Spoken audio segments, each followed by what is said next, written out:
Hi everyone, this is Linda with Overbrook Quilt Connection. This is day 3 of Moda Stitch Pink, and the block today is called Monkeying Around, and I'll be walking you through the steps of how to make it. Again, I'm going to turn my camera down so you can see what I'm working on my board. So the first step that they have you do is to make half square triangles, and Moda in their instructions has you take 3 1/8 inch squares of your dark and your background and cut them in half or cut them once diagonally to then piece them back together to make your half square triangles.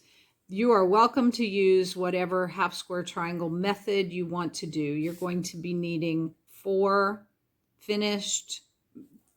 half square triangles that are cut to 2 3/4 inches, or squared up to 2 3/4 inches. I pressed them towards the dark, and again I squared them up to 2 3/4 inches. The next step is we take additional background squares of 3 1/8 inches and we cut those once diagonally to make some triangles, and you're going to need 8 of them. So 4 squares that you'll cut in half. So we're making these corner units, and so you do that by taking one of your background squares and lining it up along the dark red or dark side of your half square triangle. And again, you're going to sew from the corner out. I usually trim this little tip off, but it's up to you if you leave it or not.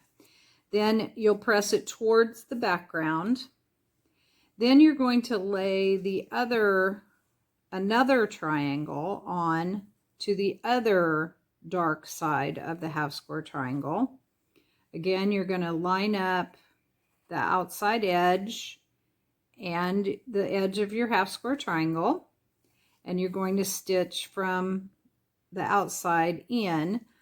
Again, if you're doing, if it's a perfect sewing day, where you sew it here will end up where these two cross. Your stitching will end up where those two cross. Then when you press that out, you have a finished corner unit that has the two triangles attached to it. Again, you can trim off that little tip if you would like. You hopefully will have 1/4 inch between where your half square triangle ends and the edge of your background up here. All right, the next step will be to add on your other triangles to make these into squares. And these are originally 5 3/8 inch squares that have been cut in half once diagonally. Now, when I put these together, line up your outside edges. That's kind of a better rule of thumb than lining up your long biasy edge. Because if this piece isn't pieced exactly correctly, or it's a little, or this edge has gotten a little wavy, then you know that this is a good straight edge because you've just cut it. And and these should be right straight edges also. So line up these outside ones and then use the edge of the large triangle as your guide to sew. Again, there is where this where the stitching crosses. Here is the point you're looking for to stitch. So hopefully your stitching will go right on the outside edge towards the outside edge of where those two lines of stitching cross. And then when you are done, you'll have a unit that looks like this, and it should measure 5 inches, and you will need to square it up. So to do that, you will put your 45-degree line on the square and make sure that 5 inches is enclosed. Also, this square, the edge of your half square triangle should be roughly on the 2.5 inch line. So those are some good reference points. So then, you know, square it up like you would any other half square triangle. All right, then you will be putting some squares together. You've got 2 3/4 inch squares of your dark and your background. And you'll sew those together, and I press them towards the dark. So you will make 4 sets of those. 2 of them you will use to make this center sashing strip. So it has 1 2 3/4 inch square of your focus fabric, and then 2 of the other units that you just made. I pressed those all towards the center, both sides, because I was pressing towards the dark here, and then I pressed towards the center square.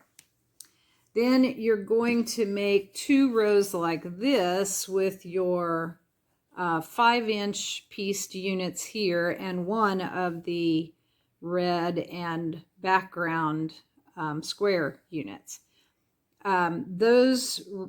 These rows I pressed outside because these rows will eventually nest up. And as we've done in the other 2 blocks, I will pin my seam nesting points just to make sure that they stay nice and tight. And then I pin my ends, and I pin, if you've got one piece that's a little bigger than the other, you can pin more if you want. They always say put the baggy side on the bottom. So if you have a baggy side, put it on the next to the feed dogs of your machine so it pulls it in a little smoother. But I'm going to sew the rest of my block together. All right, I have finished sewing my block together. As you can see, the 3 rows are all put together. And you think you're finished with your block, but wait, there's more. They have you put 2 little sashing strips along 2 of the edges. Because this block is 11 3/4 inches right now, not 12.5. So we have a piece that is 1 1/4 by 11 3/4 that you'll sew along one edge. And then we have another piece of sashing that will be sewn along the side. And you can pick which 2 sides you do that on.